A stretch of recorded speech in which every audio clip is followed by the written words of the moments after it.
Alright guys, I hope you enjoyed watching my little clip of trying to get that pallet. Thought it'd be fun to take the Argo. I haven't ridden it in like almost half the winter, so thought it'd be fun to take that out and try to use that to get the pallet because it's easy enough to just throw on the back of it. And I didn't make it very far. Our snow has such, everything is kind of starting to melt down a little bit. So it's got such an icy layer on the top, and then it's all powdery underneath. So that didn't make it very far. And I can't turn with the joystick steering like that. You know, one side of your tires stop, and I couldn't turn. The snow's too icy on the top. So we ended up, what I should have done in the first place was just get the old Can-Am out. That pulled the whole Argo out, no problem. But now that we got the pallet, I'll kind of show you guys why I went through all that work. Well, I didn't have to, but why I wanted the pallet. I want to throw that cab on the pallet and skid it all the way across here into the garage.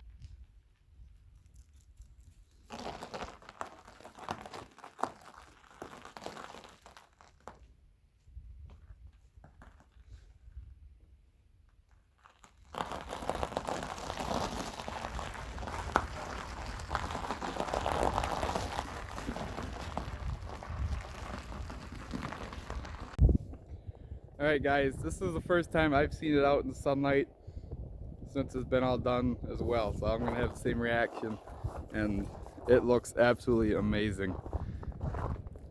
It turned out very well. I'm actually really surprised, but what can I say? I did a lot of work on getting the frame rails cleaned up and everything else, and I replaced a lot of parts. I put all new shocks on all the corners. Those are all brand new. Redid all the brake lines. Redid all the brakes, front and back, drums, rotors, shoes, pads, whole ball of wax. Threw a new gas tank on it.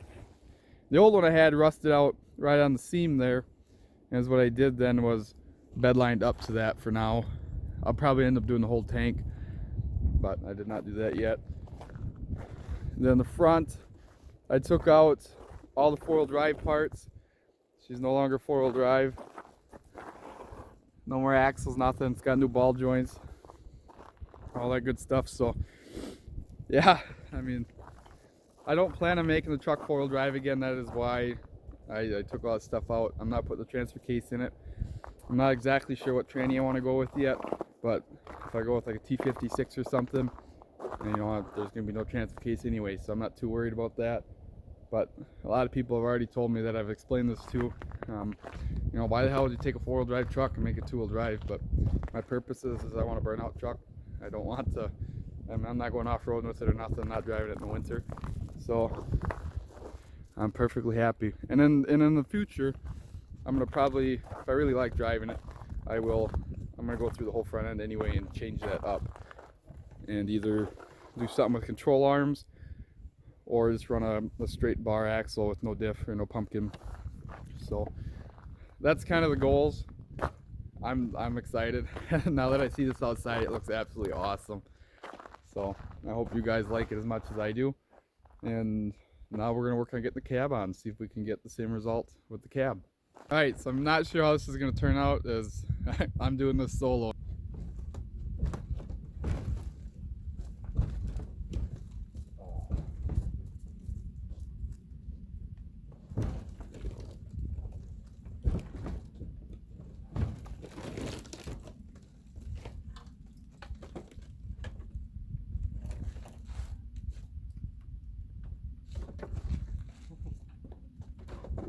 slippery.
Look at all that garage space.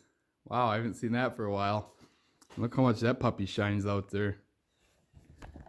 She's looking pretty good. So, I did get the cab where I wanted it, where we can work on it the best.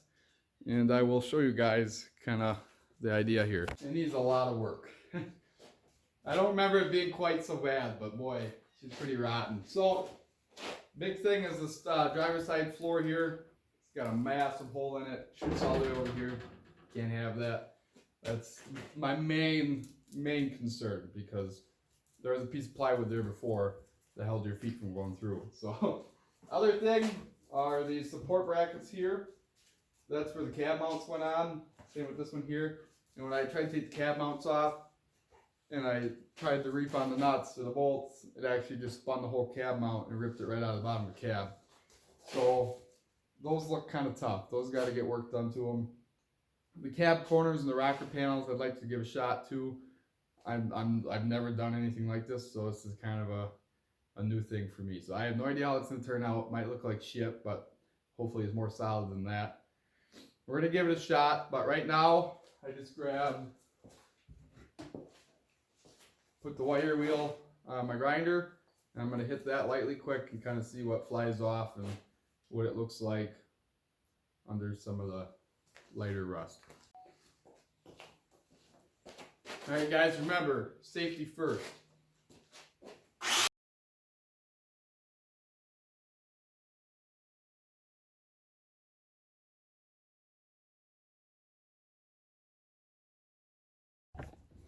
Alright, so I did a little bit of grinding in a few spots to kind of get an idea of how strong the metal was under some of the gunk that was on there. So I did a small hyperlapse. I hit up a few of these areas. You know, these corners, all the stuff right here, that's all really solid yet. So we'll obviously have to cut somewhere up here so that we get on good steel. And then down there, hopefully we got a large enough stamped floor pan when we buy it that it fits in. They only come in 2 sizes. So this side, again, this is all strong up here. Not too worried about that. I don't think that'll be too difficult. Here I hit this up. I mean, that's all good. So on this side, I mean, that's pretty strong yet. I didn't clean that up, but this side I could probably just drill out these spot welds and then just weld in new supports there. I don't know where we got to cut for the rocker panels, but you can see that it's pretty shot there. So those are, somebody already had tried to job some shit on there, but it works. They're pretty smashed down there from trying to move it around. This down here on the back of the tunnel, I mean, that's all solid yet, so that's perfect. Back there, those are all pretty solid on the bottom. So mainly rocker panels and the floors, I guess they're the one floor is the big thing. This whole side here that's shot. So we're gonna give it a shot. We're gonna tackle it. I just found some engine degreaser I had laying around left over from when I had tried to clean up the engine a little bit, which is sitting there. And I'm just gonna put that on this bottom here, and in the center I just ground all that off, but it's a lot of grinding, so I'm gonna try to loosen it up with this engine degreaser and just wire brush it off by hand. So we'll see. There's definitely gonna be a lot more to come on the cab part. I didn't film a lot of the chassis because a lot of that was just tedious. Not, I wouldn't think it'd be very enjoyable to watch. So that's done now. This is a little different. There's gonna be some fabrication. We're gonna be cutting stuff, welding it back in. I mean, this is a bad cab to try to work with, so we're gonna see what we can do and how it turns out. So that I'm gonna try to film as much of that as I can, and then from there on out, putting it back on, build the motor and stuff like that. I'm gonna try to film all that so you guys can watch.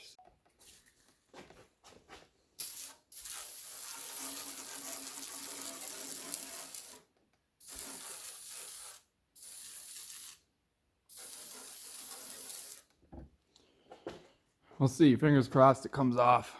All right. Oops.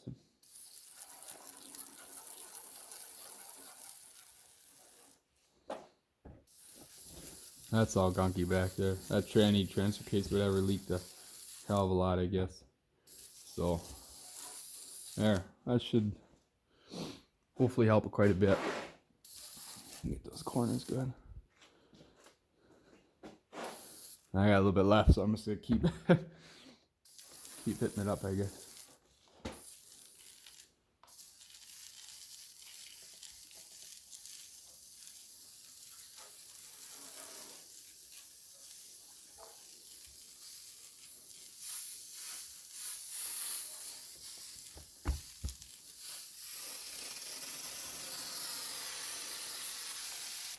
That's all she's got.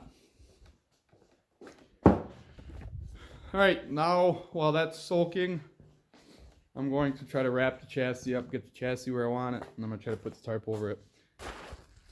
Alright, grab my bungee straps.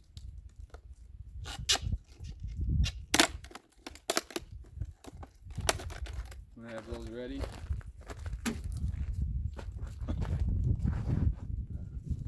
And my tarp, this is like a 9mm thick tarp, so hopefully that'll do the job, I guess.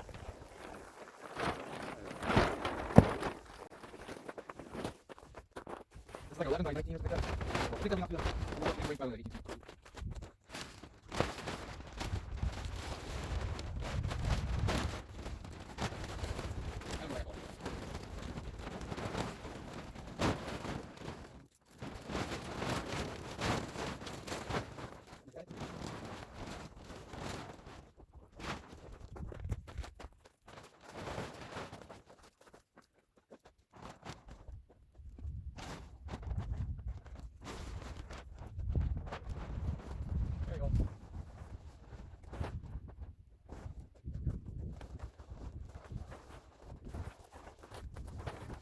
More for sure coming on the truck build.